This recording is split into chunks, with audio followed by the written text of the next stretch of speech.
이것은 누구나 다 있는 일이고 또 오래 살아온 사람들은 이런 과정을 더 많이 겪고 살아오게 됩니다. 어떤 때는 육신의 질병으로 인해서 더 이상 소망이 없다는 그런 소리를 들을 때가 있기도 하고, 또 어떤 분들은 사업을 하시다가 이 일이 잘 되지 못해서 모든 걸 다 잃어버리고 어려움을 당하시는 분들도 있고, 또 직장을 다니시다가 직장을 잃어버리고 또 구하지 못해서 한동안 어려움을 당하는 사람들도 있습니다. 또 어떤 분들은 사랑하는 분들을 잃어버리는 그런 아픔도 있고, 가족의 여러 가지 갈등으로 인해서 어려움을 겪고 있는 많은 가정들, 상실로 인해서 어려움을 당하고 있는 분들이 많이 있습니다. 사실 이런 고통이 세상 사람들에게만 있는 것이 아니라 우리 예수 믿는 사람들, 그리스도 안에 사람들, 이 사람들 모든 사람들에게도 다 있는 그런 어려움들입니다. 사실은 초대교회 같은 경우에는 이런 고통 외에 그들에게는 박해와 핍박이라는 것이 있었기 때문에 거의 자기의 삶을 살아갈 수 없는 그런 상황이 되어서 참으로 죽을 것 같은 그런 삶을 살아가는 분들이 많이 있습니다.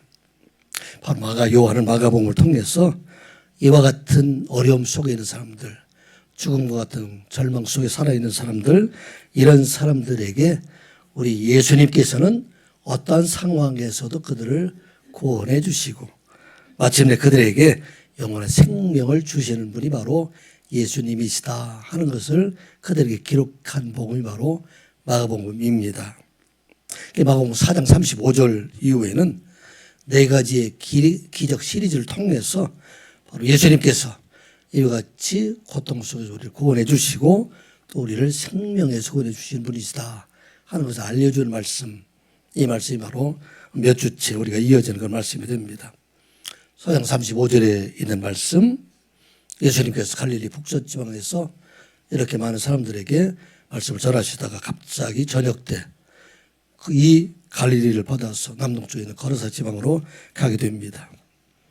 그곳에서 큰 풍랑을 맞이하게 됐는데 그 풍랑이 얼마나 심했느냐면 한평생 갈릴리 바다에서 고기를 잡았던 베드로와 안드레, 야고보, 요한도 어찌할 수 없는 그런 큰 풍랑이 일게 되었는데 그 예수님께서는 말씀으로 바다야 잠잠하라 고요하라, 이 말씀으로 그 풍랑을 잠잠하게 하셨습니다.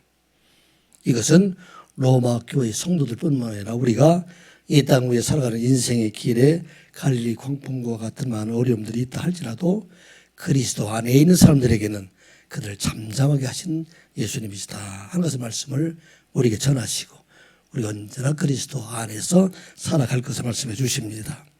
그리고 그 바다를 건너서 거라사 땅에 갔더니 그곳에 한 사람이 몸에 상처를 내고 괴성을 지르면서 무덤가에 살고 있는 사람, 군대 귀신 들렸던 그 사람을 이제는 그 사람이 있던 귀신을 내쫓아 주시고 그 귀신과 함께 2,000마리나 되는 이 돼지떼가 갈릴리 호수 안에 이렇게 전멸하게 되었다 하는 말씀을 알려주게 기록하게 됩니다.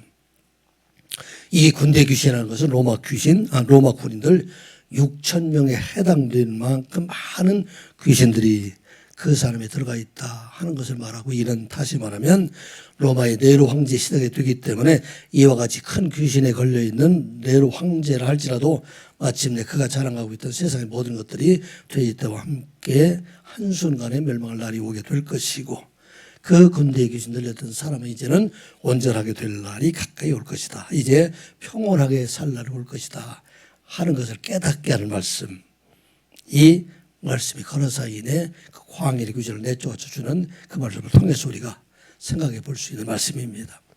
그리고 이어서 우리가 지난주에 함께 나눴던 말씀은 12해 동안의 혈루증에 앓고 있던 그 여인이 이제 예수님을 찾아와서 예수님의 옷에만 손을 대면 나으리라 하는 그런 생각을 가지고 많은 사람들이 몰려드는 그 뒤에 예수님이 되어 와서 예수님의 옷에 손을 대는 순간 12년 동안 자기를 괴롭혔던 그 혈류의 근원이 마르게 되고 이제는 그 병에서 자유함을 얻게 되었다 하는 것을 기록을 하고 있습니다.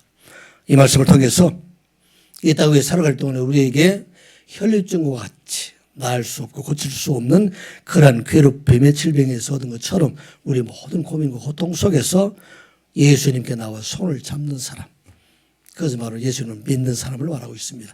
그 안에 있는 사람들에게는 이제는 그 믿음대로 평안하게 살 수 있는 그 일이 있다 하는 것을 가르쳐 주는 말씀, 이게 12의 혈증이 앓던 사람 고치시는 말씀이 됩니다. 오늘 본문에서는 더 나아가서 12에 앓았던 혈류증에 앓던 그 여인을 고쳐줄 뿐만 아니라 이제는 죽음으로 인해서 이 세상에 있는 모든 것이 다 끝났다고 생각할 때, 더 이상 아무 소망이 이제 이 세상에 없다고 할 그때에도 우리 예수님을 믿는 자들에게는 생명과 소망을 주시는 분이시다 하는 것을 깨닫는 말씀이 바로 오늘 본문의 말씀입니다. 회당장 야율의 딸을 살려주심으로 세상 살아갈 동안에 이제 이 사람은 끝났다, 우리는 다 끝났다 생각할 그때 우리 하나님께서는 그들에게 새로운 생명과 소망을 주시는 분이시다 하는 것을 가르쳐 주는 말씀이 오늘 본문에 이어진 말씀입니다. 누가 이 땅을 살아갈 동안에 이와 같이 부활의 소망을 가진 자로 살아갈 수 있을까?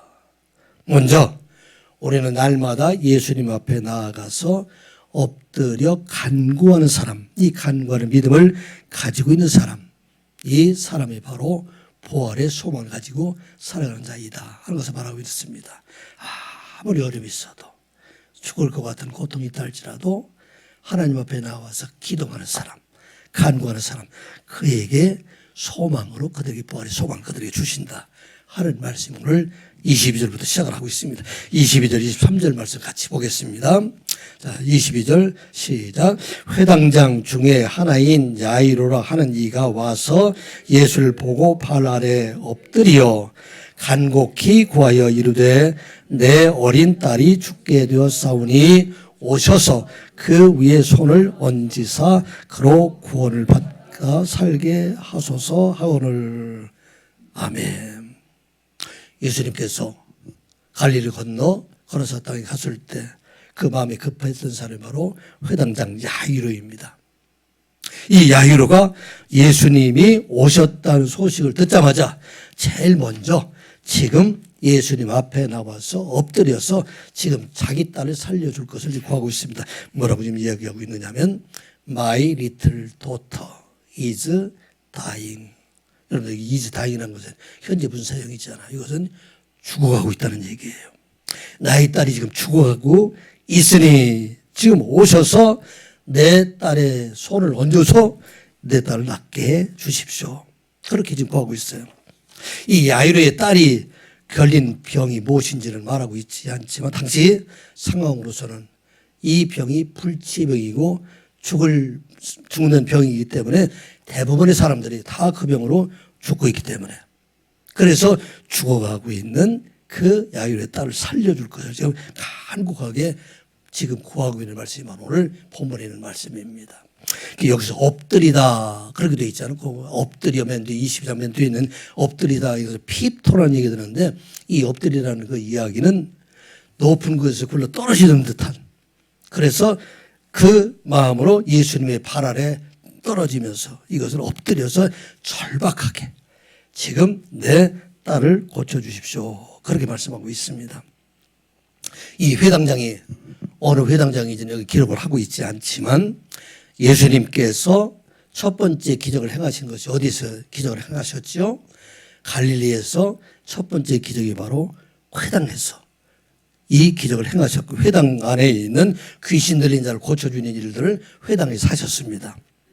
그리고 그 뒤에 회당에 들어가서 손 마른 사람들을 고쳐주시는 그 일을 예수님께서 하셨습니다. 아마도 이 회당장은 그 둘 중에 어느 회당의 한 사람이었지 않았을까.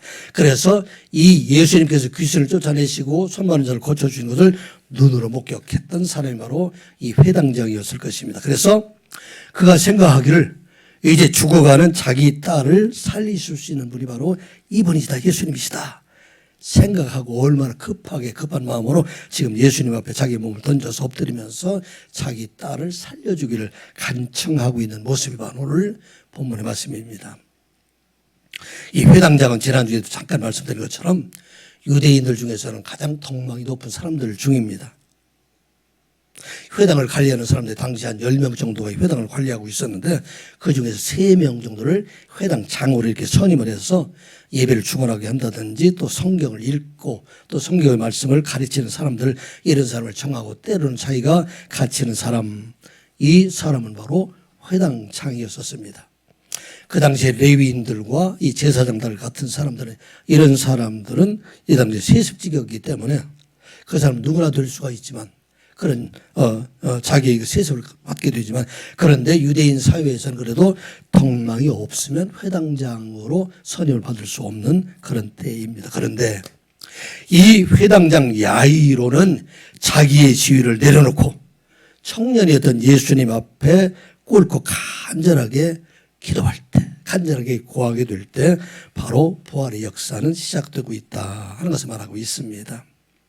예수님 아니면 이 일을 할 수 없다는 그런 간절한 마음으로 엎드려서 기도하고 간구하게 될 때 부활의 놀라운 기적은 시작되고 있다 하는 것을 말씀하고 있습니다. 이와 비슷한 예가 성경에 또 기록이 되어 있는데, 이 수로보니게의 여인의 딸을 치유하는 과정 속에서 이런 것이 나타납니다. 예수님께서 갈릴리에서 말씀을 전하시는데 그때 이 예수님의 말씀을 전하는데 방해하는 사람들이 많이 있었죠. 특별히 대제사장들과 서기관과 바리새인들, 이런 사람들, 이 사람들은 예수님을 지금 죽이려고 여러 가지를 지금 모함하고 있는 그런 때입니다. 그러나 예수님께서는 아직도 이제 예루살렘 올라가셔서 십자가에 죽으실 때가 이르지 않았기 때문에 잠시 이제 이들을 피해서 북쪽으로 올라가셔서 그 두로와 시돈이라는 곳에 올라가시게 됩니다.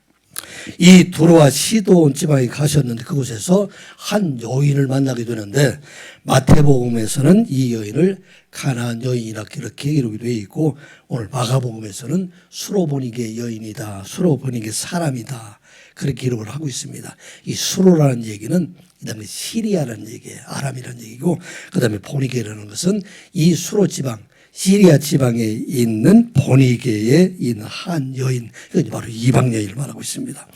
이 여인은 그곳에 오지 못했지만은 아마 갈릴리에서 예수님께서 생각하셨던 놀라운 그런 여러 가지 기적들, 귀신을 내어 쫓고 병든 자들 고치시는 이 소식을 듣고 그 예수님께서 지금 이 두로와 시돈 지방에 오시고 자기 눈앞에 있는 것을 보고 얼마나 반가웠을까요? 그래서 이 예수님을 따라가면서 큰 소리 외칩니다. 주 다윗의 자손이여, 나를 불쌍히 여겨서 내 딸을 이 흉악하게 들리는 이 귀신에서 쫓아내 주십시오 하고 따라왔지만 그 예수님께서 한 말씀도 하시지 않고 그냥 지나가는 길을 걸어가고 계세요. 예수님은 들었을까요? 못 들었을까요? 아마 예수님은 들었을 거예요. 너무 소란하게 이렇게 하고 있으니까 그때 제자들도 예수님께 와서 말합니다. 예수님은 저 여인이 와서 큰 소리로 자기 딸을 이렇게 병든 귀신 들린 자를 고쳐달라고 하니 예수님 저를 고쳐주는 게 좋지 않겠습니까? 아마 그렇게 예수님께 권하지 않았을까 생각합니다.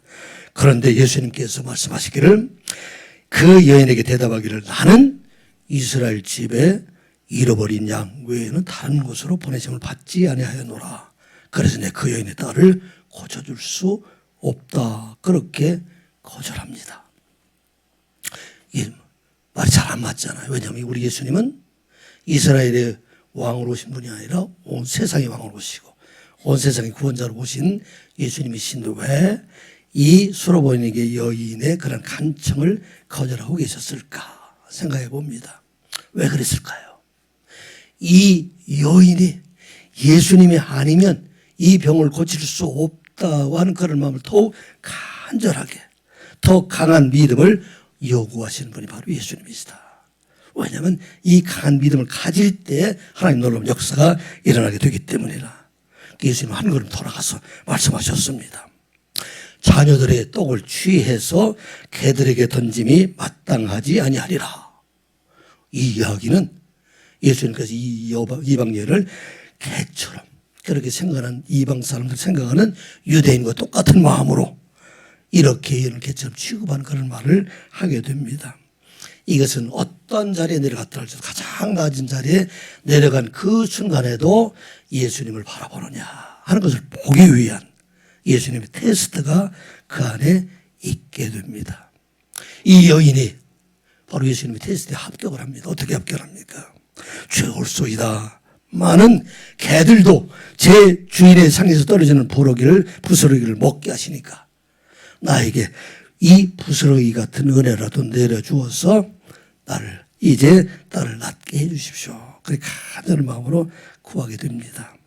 마침내 예수님께서 이 여인의 소원을 들어주시게 됩니다. 마태복음 15장 28절은 이렇게 기록이 되어 있어. 우리 한번 같이 읽어볼까요? 시작. 이에 예수께서 대답하여 이르시되 여자여 내 믿음이 크도다. 내 소원대로 되리라 하시니 그때부터 그의 딸이 나으니라. 아멘. 어떻게 이 여인이 그 딸이 나음을 얻을 수가 있었을까? 귀신의 쫓겨냄을 받게 되었을까? 이것은 이 여인이 개와 같이 가장 낮은 자리, 이방인이 가진 낮은 자리로 모든 것을 내려놓고 오직 주님만을 바라보고 주님께서 이것을 고쳐주실 것을 믿고 나가게 될 때 그 병을 고쳐주시게 되었다 하는 것을 말씀하고 있습니다. 우리가 언제 부활의 신앙을 경험할 수 있습니까? 이 예수님께 엎드리다 하는 얘기는 예수님께 온전히 예배한다는 얘기 됩니다. 세상의 것들을 다 내려놓고 하나님 앞에 온전히 나가서 예배하고 기도하게 될 때 하나님께서 죽은 자가 살아나는 그런 놀라운 기적을 경험하게 하신 하나님 바로 우리 하나님이시다 하는 말씀입니다. 회당장이 가지고 있던 권위도 내려놓고 체면도 내려놓고 자존심도 내려놓고 명예도 내려놓고 모든 것을 다 내려놓고 예수님의 발 앞에 엎드려 구할 때 그때 놀라운 이 부활의 역사가 시작되게 되었다 하는 말씀입니다.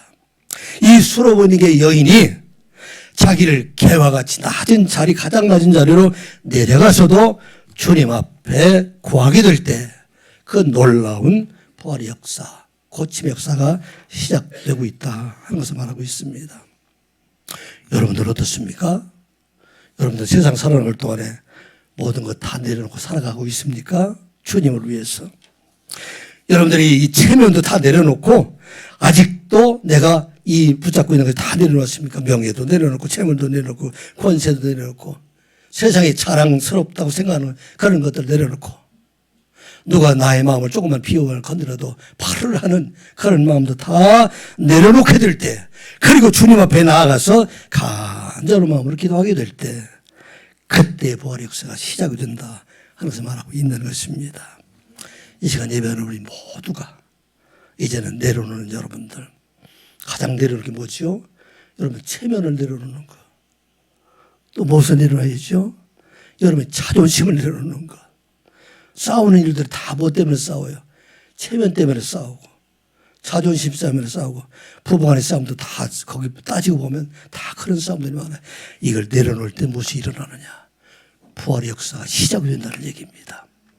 이 시간 예배하는 우리 모두가 이제는 예수님 앞에 간절히 엎드려서 이제는 모든 걸 다 내려놓고 부활을 경험하는 자로 살아가는 여러분들 되시기를 주님의 이름으로 축복합니다. 누가 부활을 경험하는 자로 살아갈 수 있습니까? 끝까지 믿음을 가지고 예수님과 함께 걸어가는 사람들, 이 사람들만이 부활을 경험할 수 있습니다. 부활은 언제 일어나지요? 맨 마지막에 일어나는 거예요. 부활은 언제 일어나죠? 죽었을 때 일어나는 거예요. 끝까지 내가 죽어야 부활의 역사가 일어나게 된다 하는 것, 이게 오늘 말씀에서 우리 가르쳐 주는 것입니다. 자, 이 죽은 자를 살리는 야이로 집에 가는데 이 길을 방해하고 있는 여러 가지 일들이 생기게 되는데 첫 번째 방해하는 사람이 등장을 하게 됩니다. 누가 지금 방해를 하고 있습니까? 12년 동안 혈루증을 앓는 여인이 등장을 합니다. 지금 빨리 죽어가고 있는데, is dying, 죽어가고 있는데 그 사람을 살리기 위해서 예수님 빨리 가야 될 텐데 지금 그 안에 누가 등장하고 있어요? 바로 혈루증 앓던 여인이 예수님의 뒤로 들어가서 그래서 바짝 쫓아가서 예수님의 손을 잡고 그 혈루의 근원이 마르고 그 다음에 이 고침을 받은 그에게 예수님께서 그 병 나을 뿐만 아니라 5장 30절 31절에 보게 되면은 이제 그 손대자를 찾아가지고 그에게 말씀하시기를 이제는 내가 구원을 받았다 하는 것을 지금 말하고 있는 것입니다.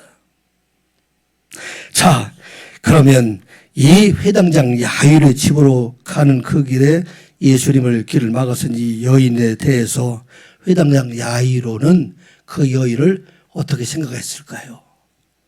미워했을까요? 아니면 긍휼히 여기는 마음을 가졌을까요? 승희, 미워했을까요? 긍휼히 여기는 마음을 가졌을까요? 어떻게 대답해야 대답이 좋은 대답이 될까? 대부분 세상 사람들 같으면 내가 지금 급해 죽겠는데 왜 그 길을 막고 있을까 하는 미워하는 그 마음이 있지 않았을까? 아마 회당장 야이로에게도 그런 마음을 가지고 있지 않았을까? 그런데 예수님께서 원하신 것은 그 속에도 긍휼히 여기는 마음을 가져라 하는 것이 오늘 가르침입니다. 이게 바로 여유 있는 믿음이에요. 우리가 살아갈 동안에 세상에 아무리 긴급한 일이 있다 할지라도 내일이 가장 큰 문제가 있다 할지라도 이 내 문제뿐만 아니라 다른 사람도 그런 어려움들을 가지고 있다 하는 것을 인정하고 바라볼 수 있는 그런 믿음을 갖게 하라. 그래서 한 스텝 그 발길을 멈춰서서 지금 이 회당장 야일의 딸을 고치기 전에 혈증 얹은 사람을 고치게 되는 그런 모습들을 보게 됩니다. 세상에 많은 사람들이 내 문제만 크게 보는 것들이 다 우리의 모습이지 않습니까? 자기 손가락에 가시가 찔려서 아프면 다른 사람 암이 걸리는 사람도 보이지 않는 것이 바로 세상 사람들의 모습입니다. 오늘 우리들에게 보여주는 말씀입니다. 내가 아픈 그만큼 이 세상에 있는 모든 사람들 그 사람들을 내 아픔도 같이 보고 배려하는 마음 그런 믿음을 가지고 있는 사람들 이런 사람들이 바로 부활의 기적을 경험할 수 있다 하는 것을 말하고 있습니다. 많은 사람들이 싸움에 오니 내 문제만 보기 때문에 그런 눈을 열어서 이 땅에 어려움 당하고 있는 많은 사람들 이 사람들을 바라보는 자가 되라 하는 말씀입니다. 이 시간 예배하는 우리 모두가 이와 같이 여유 있는 믿음을 갖는 여러분들 되시기 바랍니다. 이 회당장 야일이 집을 가고 있는데 이것을 막아선 사람이 또 있습니다. 누가 지금 막아서고 있습니까? 회당장 야일의 집에서 온 사람이에요. 그리고 그 온 사람이 가지고 있는 죽었다는 소식입니다. 딸이 죽었다는 소식입니다. 이 말씀이 35절과 36절에 있는 말씀입니다. 한번 같이 읽어보겠습니다. 아직 예수께서 말씀하실 때에 회당장의 집에서 사람들이 와서 회당장에게 이르되 당신의 딸이 죽었나이다. 어찌하여 선생을 더 괴롭게 하나이까?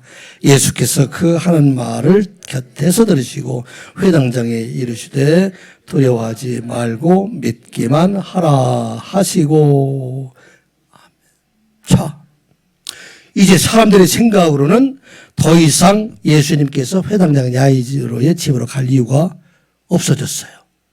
왜냐하면 이제 이 딸이 죽어서 더 이상 예수님도 어쩔 수가 없는 상황이 되기 때문입니다. 살아있으면 이를 낫게 할 텐데 예수님께서 이제는 가시는 그 길에 이제 예수님도 어쩔 수 없다. 그래서 영어로는 그렇게 되어 있어요. Your daughter is dead. 상황 끝이라는 얘기예요. 당신 딸이 죽었습니다. They said 말했습니다. 이제 why bother the teacher anymore. 더 이상 이 선생님을 괴롭게 할 일이 없게 되었다 하는 이야기입니다. 그런 예수님께서 말하고 뭐라고 말합니까? 회당장이 말씀하십니다. 뒤에 두려워하지 말라. Don't be afraid. 그리고 말합니다. Just believe. 다만 믿기만 하라. 말씀하고 있습니다. 여기서 예수님은 놀라운 그런 진리의 말씀을 선포하고 있습니다. 누가 부활을 경험할 수 있고 누가 살아나는 중생을 경험할 수 있습니까? 이 부활을 경험할 수 있는 사람들은 죽은 자들만이 부활을 경험할 수가 있는 것입니다. 죽은 자들만이 중생을 경험할 수 있다 하는 것을 말하고 있습니다. 왜? 우리가 부활의 신앙을 경험하지 못하고 왜 우리가 중생의 그 믿음을 경험하지 못하고 있습니까? 그것은 우리가 죽음을 경험하지 않기 때문이다 하는 것을 말하고 있습니다. 많은 사람들이 예수님 안에서 내가 죽었다고 얘기하지만 여전히 그가 죽지 않고 살아있기 때문에 그래서 이 부활을 경험할 수 없게 되었다는 말씀입니다. 예수님께서 야이로의 딸을 살릴 수 있는 것은 왜 살릴 수가 있어요? 야이로 딸이 죽었기 때문입니다. 어쩌면 이 놀라운 기적을 일으키기 위해서 혈류증에 있는 여인을 이를 통해서 멈추어 서게 했던 것이 바로 이 기적의 현장이 됩니다. 우리가 이 땅에 살아갈 동안에 여전히 고통과 근심과 어려움 속에 살아가게 하는 그 이유는 우리로 하여금 끝까지 인내를 통해서 우리를 부활을 경험하게 하시기 위함이다 하는 것을 말씀하고 있는 것입니다. 이런 일들이 요한복음에 똑같이 그렇게 소개가 되어 있어요. 예수님께서 예루살렘에 올라가셨을 때 그곳에 있는 많은 유대인들과 이렇게 논쟁을 하게 됩니다. 그래서 그곳에 있는 사람들이 예수님을 죽이려고 또 하게 될 때 예수님이 그것을 피내서 요단강 저편에 있는 옛날에 세례 요한이 세례를 베푸는 곳으로 이렇게 피난을 하게 됩니다. 그런데 바로 그때 베다니에 예수님이 친구였던 나사로가 이제는 병이 들어 죽게 되었어요. 그래서 마르다와 마리아를 급히 그곳에 보내서 이 길이 하루길이 돼요. 하루는 걸어가야 되는 길이 됩니다. 그래서 빨리 지금 예수님께서 오셔서 내 오라비에 이 병을 고쳐주십시오. 그런데 예수님께서 그 소식을 듣고 그곳에 이틀을 더 머물게 됩니다. 그리고 사흘째 되는 날에 그때 예수님께서 요한복음 11장 11절 예 말씀드리면 자 이제 우리 친구 나사로가 죽게 되었으니까 이제 우리가 그곳에 가서 깨우러 가자. 주의 제자들 얘기하기를 그러면 잠들었으면 잠들었으면 여기 낫겠습니다. 그때 예수님께서 13절에 우리 13절 같이 읽어볼까? 시작. 예수는 그의 죽음을 가리켜 말씀하신 것이나 그들은 잠들어 쉬는 것이나 가리켜 말씀하신 줄 생각한지라. 그런데 나사로의 누이 동생 마르다와 마리아가 사람을 예수님께 보내는 그날에 바로 이 나사로는 이미 죽었어요. 그런데 이 사실을 예수님께서 아시고도 그것에 이틀을 더 요하시고 사흘째 되는 날에 출발해서 마침내 그곳에 도착하게 되니까 이미 나사로가 죽은 지가 나흘이 됩니다. 요한복음 10장 38절 39절의 말씀 보게 되면은 여기 39절에 돌을 옮겨 놓으라. 그렇게 얘기하니까 누이 마르다가 말합니다. 이미 죽은 지가 나흘이 되었기 때문에 냄새가 나서 더 이상 이제는 살아날 수가 없습니다. 그렇게 생각할 때에 왜냐하면 유대인의 풍습에 사람이 죽게 되면 나흘 동안 그 영이 이렇게 머물러 있다가 나흘이 되면 완전히 영까지 떠나가게 되기 때문에 이제는 더 이상 산 소망이 없는 그때에 바로 그 사람을 살리는 놀라운 역사가 일어나게 된다 하는 것을 말하고 있습니다. 부활의 경험은 누구만이 누릴 수가 있어요. 이 부활의 경험은 바로 완전히 죽게 될 때 그때 부활의 경험이 있게 된다. 역사가 일어나게 된다 하는 것을 말하고 있습니다. 왜 우리가 이 땅에 살아갈 동안에 부활을 경험하며 살아가지 못하는가? 그것은 아직 우리가 자아가 살아있기 때문에 그래서 우리는 부활을 경험하지 못하고 있다 하는 것을 말하고 있습니다. 날마다 자기 자신의 죽음을 통해서 하나님의 놀라운 그런 부활을 경험하는 자. 이 사람은 어떤 사람이 되느냐? 내가 날마다 죽게 될 때 그때 놀라운 부활을 경험하게 된다 하는 말씀입니다.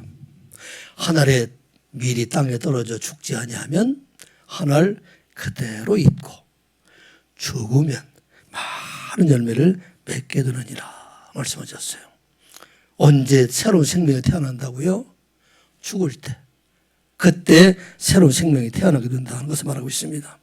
사도 바울이 그의 평생에 수많은 사람들에게 복음을 전해서 많은 영혼들이 살려나게 한 그 이유는 바로 사도 바울이 날마다 자기가 죽음을 통해서 많은 사람을 생명을 살려내는 놀라운 역사가 그리스도에 있었다 말하고 있습니다. 고린도전서 15장 31절에 이렇게 기록이 되어 있습니다. 우리 한번 같이 읽어보겠습니다. 형제들아 내가 그리스도 예수 우리 주 안에서 가진 바 너희에 대한 나의 자랑을 두고 단언하노니 나는 날마다 죽노라. 이게 사도 바울의 말입니다. I face 나는 직면하고 있다. death 죽음을 직면하고 있다. every day 매일 내가 죽음을 직면하고 있다. 내가 그리스도 안에서 너희들에게 지금 탄원하면서 말하고 있는 것은 바로 날마다 죽고 있다 하는 것을 말하고 있습니다. 이 죽음을 통해서 사도 바울은 수많은 생명들을 살려내는 일을 하게 되었다 하는 것을 말씀하고 있습니다. 사랑하는 성도 여러분, 부활의 경험은 언제 있다고요?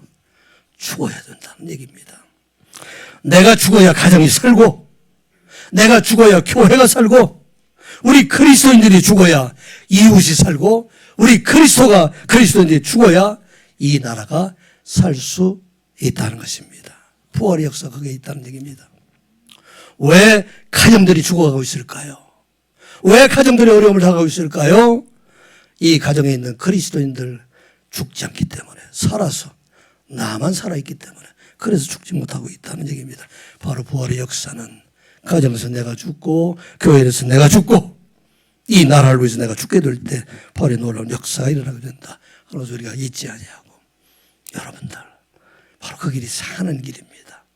이제 여러분들 삶 속에 이제 날마다 나의 죽음을 통해서 놀라운 부활의 역사가 일어나는 삶을 경험하는 여러분들 되시기를 주님의 이름으로 축복합니다. 또 비우는 사람이 있었어요. 통곡하는 사람들이 있어요. 마지막까지 가는 그 길을 방해하는 사람들 있게 됩니다. 예수님께 세 제자들과 함께 또 이 회당장의 가정에 도착해서 그곳에 갔더니 많은 사람들이 지금 애통하는 사람이 있게 됩니다. 자, 38절, 39절, 40절 말씀 같이 읽어보겠습니다. 회당장의 집에 함께 가사 떠드는 것과 사람들이 울며 심히 통곡함을 보시고 들어가서 그들에게 이르시되 너희가 어찌하여 떠들며 우느냐? 이 아이가 죽은 것이 아니라 잔다 하시니 그들이 비웃더라. 예수께서 그들을 다 내보내신 후에 아이의 부모와 또 자기와 함께한 자들을 데리시고 아이 있는 곳으로 들어가사. 아멘. 당시 유대인의 풍습에는 죽은 자들을 위해서 애통하고 많이 울어주는 것, 이것이 그 죽은 자에 대한 사랑에 비례한다, 그렇게 생각을 합니다. 많이 애통하는 사람이 그 사람을 많이 사랑했다. 그래서 이 유대인의 경전인 미슈나에는 이스라엘 사람 중에서 가장 가난한 사람이라도 2명 이상의 피리 부는 사람, 1명 이상의 통곡하는 사람을 고용해서 그 사람들 직업적으로 피리를 불어서 슬픔을 돋아내고 그리고 통곡을 해서 슬픔을 나타내는, 그게 여기 보면 떠드는 소리예요. 자, 이와 같이 떠들고 있는 그들을 향해서 예수님께서 말씀하십니다. 너희들이 어쩌면 떠들며 우느냐? 이 아이는 죽은 것이 아니라 잔다 하고 말씀하게 되니까 그걸 많은 사람들이 비웃더라, 그렇게 말하고 있습니다. 이것은 할 수 없는 일들이다. 사람이 어떻게 죽은 자를 살릴 수가 있겠느냐? 예수님은 사람을 보고 있기 때문에 이 일들을 할 수 없다는 걸 확신을 가지고 지금 예수님의 길을 방해하고 있는 그들의 모습을 보게 됩니다. 그런데 예수님께서 그 사람을 다 내쫓고 그리고 3명의 제자와 함께 부모와 함께 그 누워있는 곳으로 들어가서 마침내 이 야이로와 이 세 제자들이 그곳에서 예수님께서 놀라운 기적을 일으켜서 현장을 목격하게 됩니다. 왜 우리가 부활을 경험하지 못한다고요? 가다가 포기하기 때문에. 여러분들 잘 쓰는 말이 있잖아요. 나도 할 만큼 했다. 이 얘기 많이 쓰죠. 나도 기다릴 만큼 기다렸어. 나도 기도할 만큼 해봤어. 나도 참을 만큼 참았어. 나 이제 더 이상 못한다. 이게 바로 우리가 쓰는 모습이잖아요.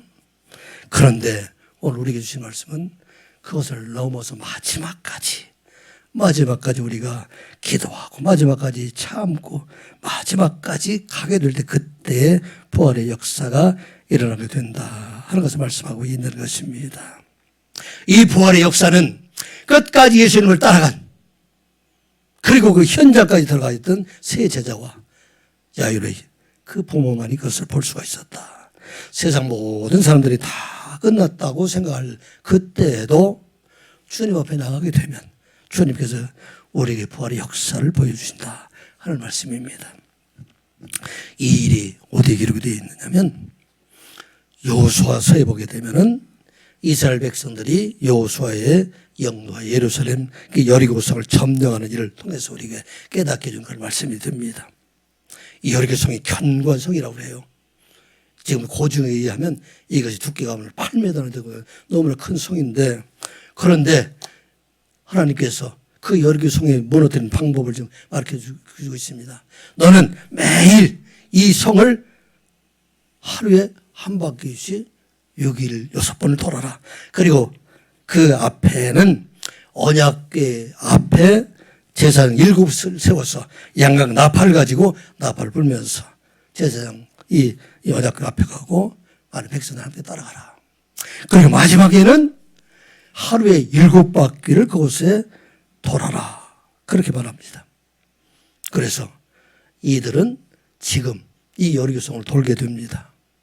근데 하루를 돌면 아무 변화가 없어요. 이들 돌았는데도 아무 변화가 없어요. 여리고성의 규층이라도 조금 이렇게 돌이라도 몇 개 흔들기만 해도 마음에 좀 위로를 받을 텐데 꼼짝하지 않고 있어요. 그리고 마지막 날에 6바퀴를 돌았는데 꼼짝을 하지 않아요.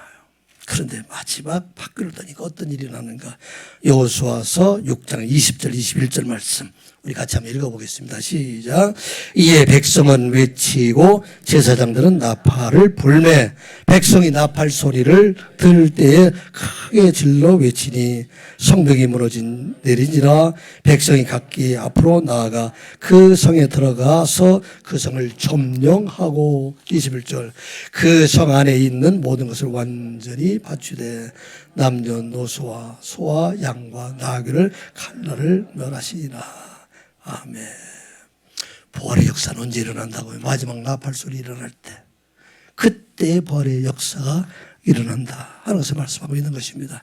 끝까지 강한 사람들, 이 사람들만이 부활의 놀라운 역사를 경험할 수가 있다는 것입니다. 왜 부활의 역사를 우리가 경험할 수가 없습니까? 중도에 속이 때문에.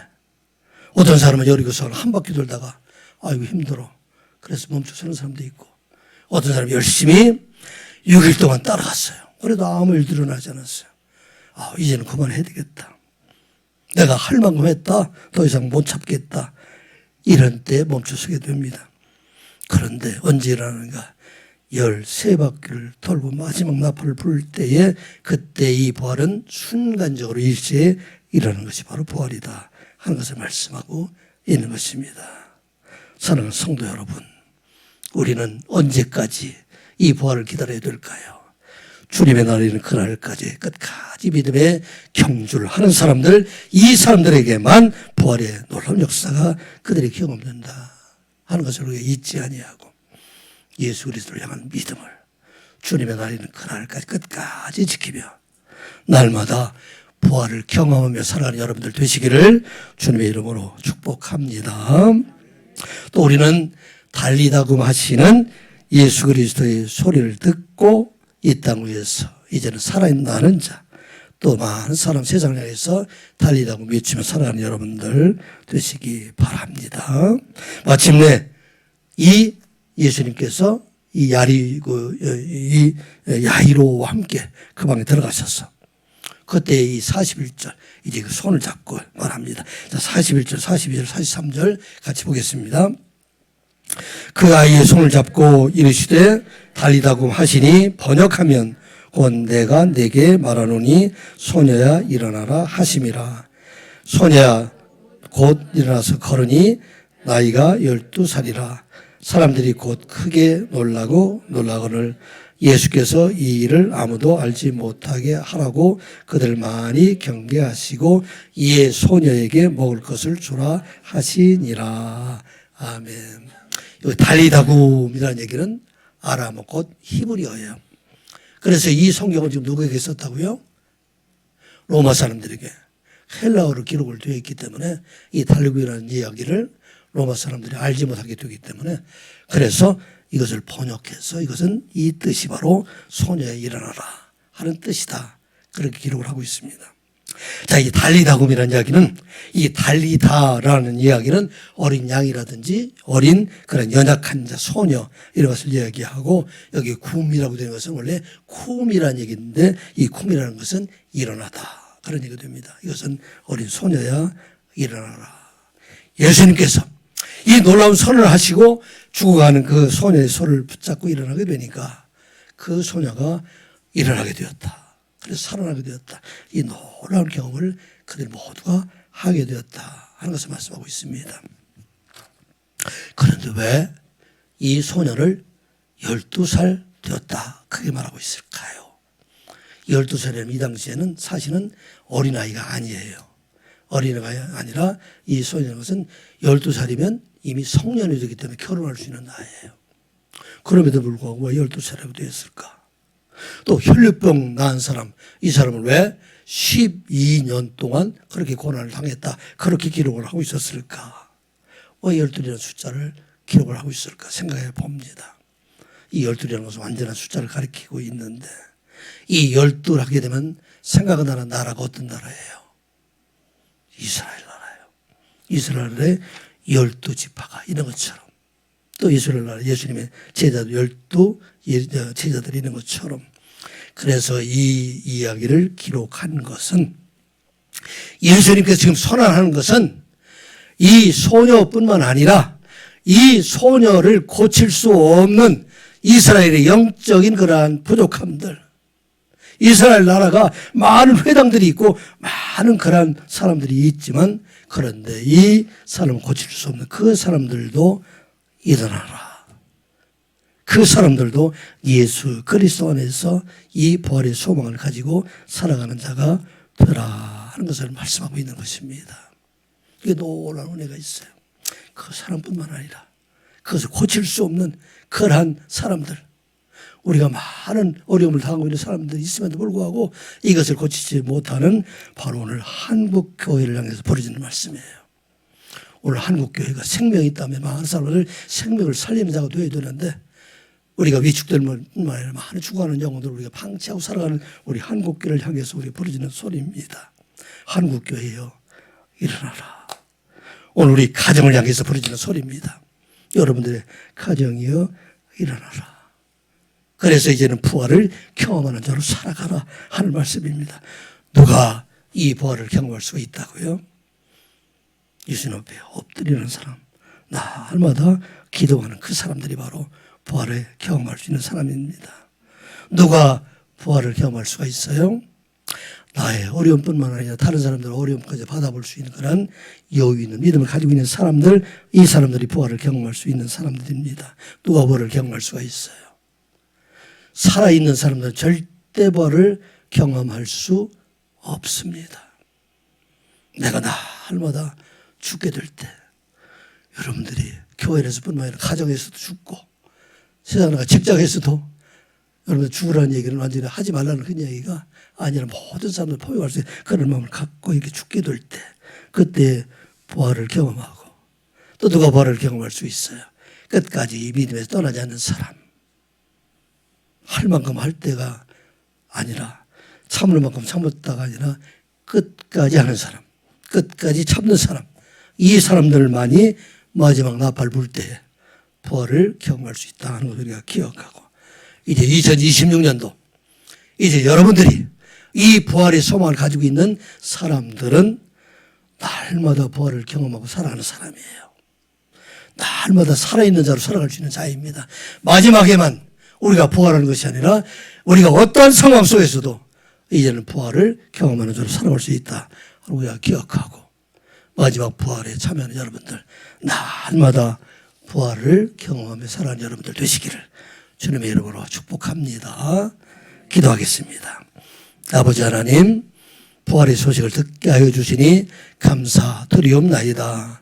날마다 엎드려 간구함으로 여유 있는 믿음을 가지고 날마다 우리가 죽고 끝까지 인내함으로 날마다 우리의 삶 속에 부활을 경험하며 부활을 전하는 자로 살아가는 선한 이웃교회 모든 성도들 되게 하여 주시옵소서. 예수님의 이름으로 기도드리옵나이다. 아멘. 찬송가 472장 찬양합니다.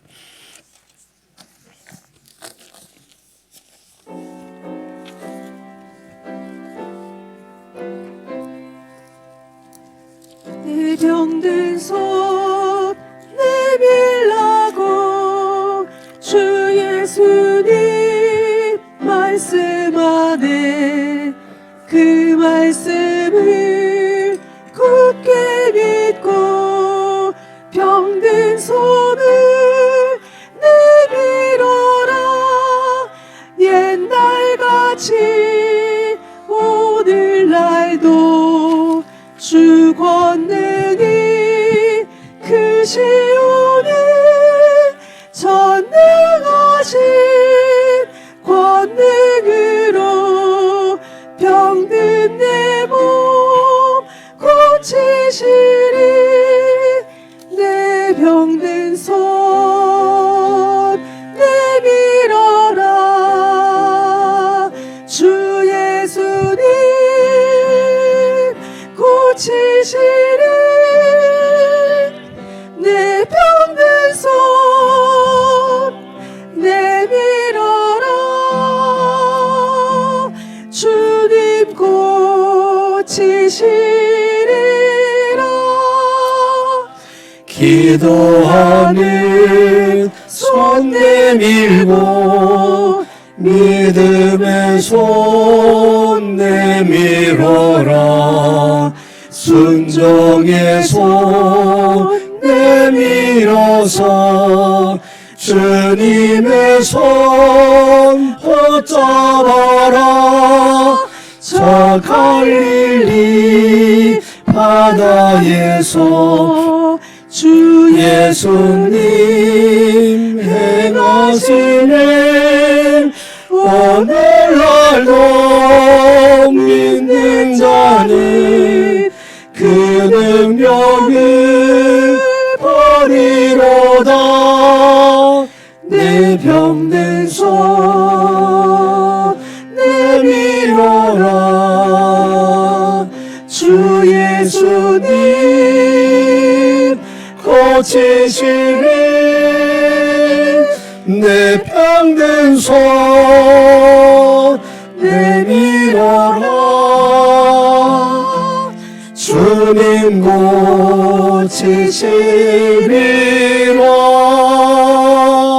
모든 의심 의지면 허약한 마음 사라지니 주를 믿는 마음으로 주님 앞에 손 내밀라. 주 예수는 자비하사 크신 사랑 베푸시니 짓지 말고 믿는 자는 영생 복을 얻으리라. 내 병든 손 내밀어라. 주 예수님 고치시리. 내 병든 손 내밀어라. 주님 고치시리라.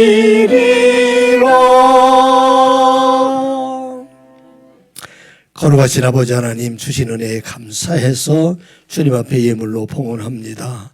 우리의 몸도 마음도 온전히 드리는 예물 되게 하여 주시옵소서.